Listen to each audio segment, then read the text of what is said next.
Good afternoon, students. To inform us, our chapter is supply and elasticity of supply, and today's topic is causes the application of the law, page number 99. So let's see. Profit motive. Profit का motive क्या होना चाहिए?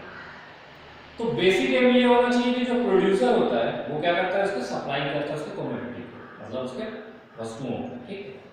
Securely ये maximum profits के लिए होता है, और ये भी होता है कि जो इसके प्राइसेस होते हैं ये क्या होता है, कमोडिटी इंक्रीज करता है, ठीक है। Commodity increase without any change, अगर किसी चेंज के बगैर ही ये कॉस्ट को क्या कर सकता है, राइज कर सकता है, मतलब बढ़ा सकता है उसके प्रॉफिट्स को।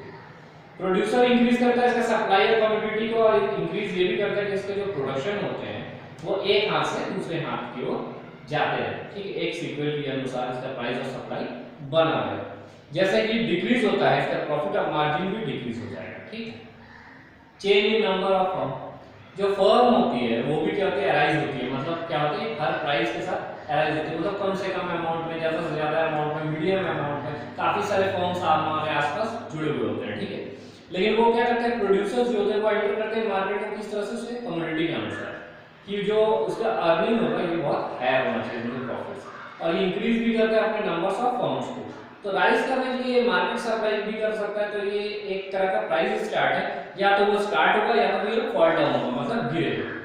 और कुछ जगह पर फर्म्स ऐसे भी होते हैं जो एक्सपेक्टेड नहीं होते, क्योंकि मान लीजिए कहीं पर आपने फैक्ट्री डाली या फैक्ट्री देखी होगी जहां पर उस चीज की कोई मांग ही नहीं है, और कई जगह पर ऐसा भी होता है कि जहां पर मांग ना हो वहां पर भी डिमांड क्रिएट हो जाती है, ठीक है।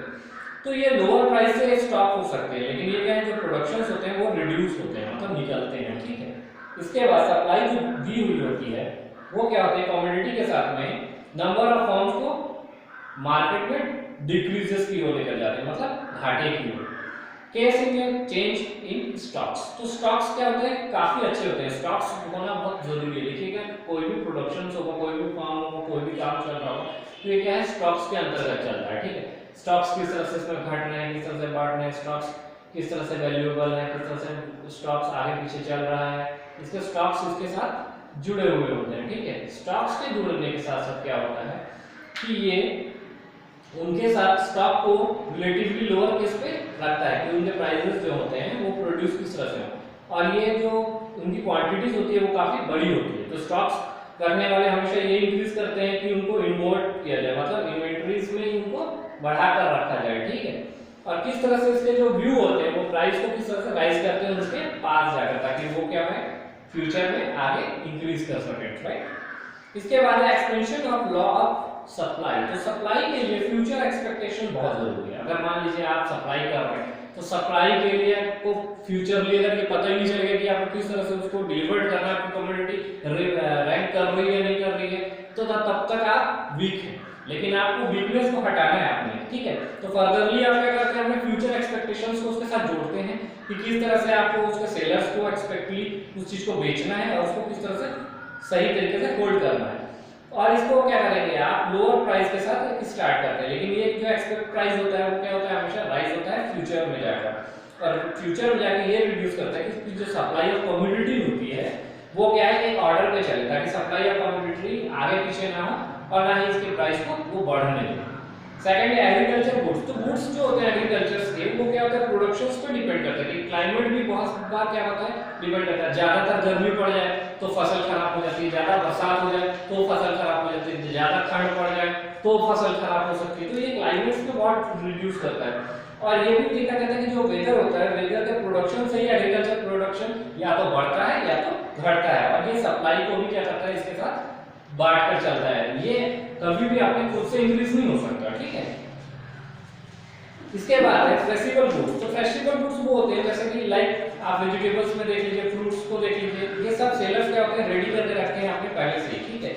और इसके प्राइस के गिरने का कारण यही होता है क्योंकि सेलर्स को अच्छे से बेच नहीं सकता या लंबे समय तक रख नहीं पाता है। रेयर आर्टिकल्स, तो रेयर आर्टिकल्स ऐसे होते हैं जो प्रीवियसली आर्टिकल्स जो होते हैं वो आउटसाइड के स्कोप करते हैं, ठीक है। और इनके लॉ जो होते हैं वो सप्लाई पे जुड़े हुए होते हैं। अगर इनकी एग्जांपल देखा जाए तो आप जो सप्लाई जो होता है रेयर आर्टिकल, वो क्या होता है, पेंटिंग ऑफ जैसे मोनालिसा, ये क्या है, इंक्रीज तो हुई, लेकिन एक समय ऐसा भी होगा जब इस पेंटिंग्स की कीमत घट भी जाए और हो सकता है कि ये इंक्रीज भी हो, क्योंकि ये बहुत रेयर है।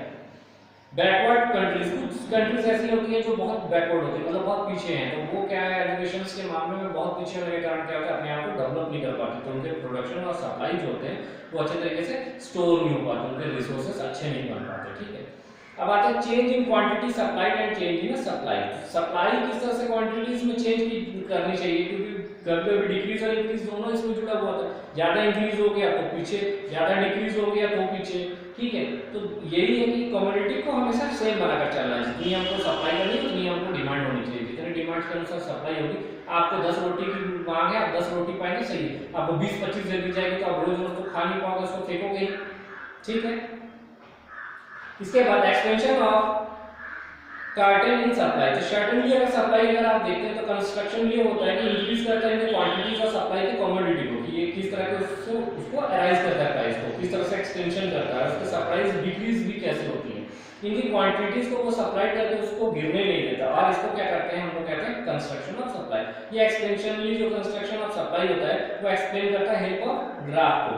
एवोबली अगर हम लोग इस ग्राफ को देखेंगे तो इस ग्राफ में आपको ये डायग्राम रिप्रेजेंट किया हुआ है कि किस तरह से हमारे पास यहाँ पर सप्लाई और इसके ग्राफ्स को हम लोग एक्सिस के हिसाब से लेकर चल रहे हैं। ठीक है, इस डायग्राम को आपको अपने से सेल्फी शॉर्टली बनाना है, अगर आपको कोई दिक्कत है तो आप जरूर इसको मुझे व्हाट्सएप करिएगा। ठीक है, अब इसके जो डेफिनेशंस होते हैं वो क्या होते हैं, इनके फैक्टर्स को फिक्स करके रखते हैं कंस्टेंटली, ये कि इसके मार्जिनल जो प्रोडक्ट है वो डिविजनेस ना हो, मतलब गिरने ना पाए।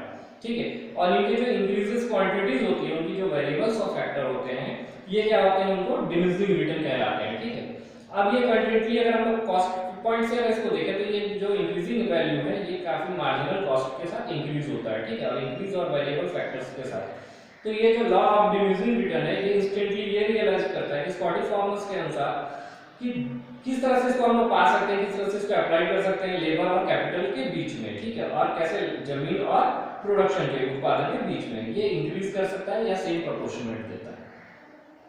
ये फार्मर को इंक्रीज करने के लिए उनके लेवल ऑफ प्रोडक्शन को अप्लाई करते हैं और उसके फर्टिलाइजर्स जो होते हैं वो इरिगेशंस करते हैं कि किस तरह के मेथड्स ऑफ टाइम्स को आप यहाँ पर यूज कर सकते हैं और लैंड की तरह से आप शुरू कर सकते हैं बिना डिक्रीजिंग के।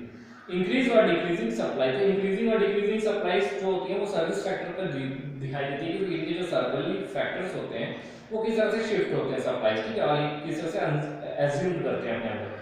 और इनके जो लॉ ऑफ सप्लाईज होती है वो क्या होते हैं, सप्लाईज हमेशा डिक्रीज को अप्लाई करती हैं। ठीक है, तो क्यों करती हैं, इनके लिए change in improvement in technology, अगर आप टेक्नोलॉजी को चेंज नहीं करेंगे तो आपके लिए दिक्कत ये है कि आप उस चीज को आगे मोटिवेट नहीं कर सकते, उसको आगे ज्यादा इंक्रीज नहीं कर सकते। प्राइस फैक्टर्स भी आपको देखना पड़ेगा, अगर उसकी डिमांड कम है तो आपको प्राइस भी कम करना पड़ेगा, अगर डिमांड ज्यादा है तो आप प्राइस बढ़ाकर कर सकते हैं।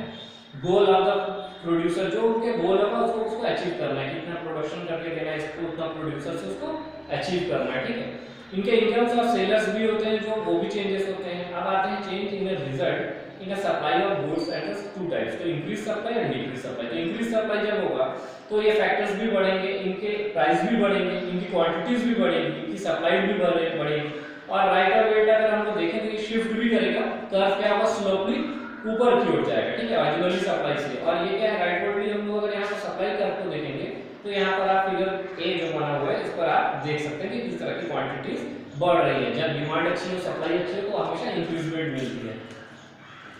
Fall in price of related goods, causes ये है पहला कि क्या होता है कि कभी-कभी रिलेटेड गुड्स के जो प्राइसेस होते हैं वो गिर भी जाते हैं, कुछ चेंजिंग होते हैं गोल्स के तो भी प्रोड्यूसर्स के, तो ये भी रिस्पांसिबल होता है इसके लिए।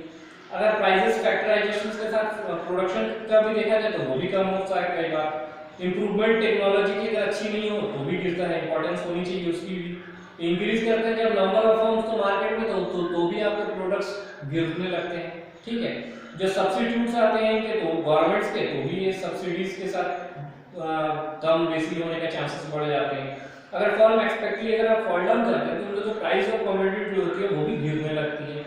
और डिक्रीज द टैक्सेशन, अगर ज्यादा टैक्सेशन हो या कम हो जाए तो इससे भी क्या होता है, सामान जो आप बेच रहे हैं उनको ऊपर वो भी इफेक्ट पड़ता है। ठीक है, डिक्रीज इन सप्लाई, अगर आप सप्लाई नहीं कर सकते स्मॉल क्वांटिटीज में आपके पास प्रोडक्ट और ज्यादा से ज्यादा सप्लाई करना है तो आप सप्लाई को क्या करेंगे, डिक्रीज कर देंगे, आप अप्लाई नहीं कर पाएंगे और ये क्या होता है फिर स्लो गिरने लगता है। ठीक है, अब आते हैं different due to expansion of the increase in supply. तो इसमें पेज नंबर 102 में 3 डिफरेंसेस दिए हुए हैं, तो आपको अच्छे से रीड करना है, ठीक है। और नेक्स्ट क्लास में हम लोग factor of increasing the supplies को पढ़ेंगे। फैक्टर ऑफ इंक्रीजिंग सप्लाई मतलब 100 पेज नंबर 3, ठीक है। तो जब तक आप घरों में हैं, आप स्वस्थ रहें, सुरक्षित रहें, हम ये चाहते हैं, और आप कंटिन्यूअसली अपने काम को करते रहिए। आप लाइव क्लासेस अटेंड करिए, क्योंकि हम लोग लाइव क्लासेस लेना स्टार्ट कर दिया। पिछले बार हम लोगों ने लाइव क्लास का डेट दिया था, उसमें सिर्फ 1 या 2 बच्चे जुड़ पाए थे। हम चाहते हैं कि हमारे आने वाले नेक्स्ट क्लास को आप पूरे जुड़े। जो आपको नोटिफिकेशन जारी होती है उनको आप देखें और व्हाट्सएप रेगुलरली चेक करें। Okay, stay safe, okay, and good bye.